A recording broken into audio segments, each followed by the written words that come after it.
Sa inyong bag. Alam ba niyo kung anong laman nito? Ito guys ay giveaway lang. Galing lang naman ito sa opisina ng amo ko. So, may nagpapadala daw ito sa kanila. So, ang laman nito is mooncake. So, ang ganda naman ng packaging. Tingnan nyo guys, ang Singapore. Ito ang merlayo ng Singapore. So, tingnan natin ang laman. Mayroon to siyang sling bag. Pwede siyang isling. So, ito siya. So, ang cute nito. Pwede ko to daw lagyan ng accessories or mga kung anong gusto ko. Parang bag talaga siya. Oh, wow! Social pa ang brand. Ayan ang brand, guys. Oh, yan.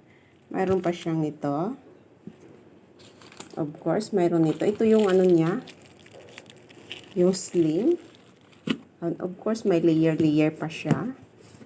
Napakayaman talaga itong mga pag may mooncake festival, guys. Oh, oh yan. Ayan. Mayroon pa siyang mga secret pocket gun. Oh, ayan. Napakaganda talaga. At napakaganda naman ito, guys. Oh, ayan. Akala mo napakamahal naman talaga yata nito. Di ko alam kung magkano to. Pero wala na to siyang laman kasi iniwan daw niya sa opisina yung laman.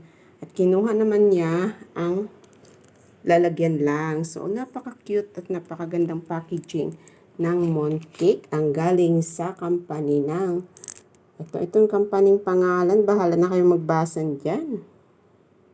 The Rich.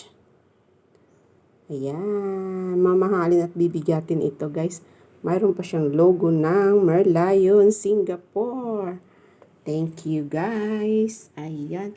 At thank you rin sa amo ko. Binigay niya sa akin kasi mahilig talaga ako guys sa mga abubot. So, pwede ko daw itong paglagyan. Thank you.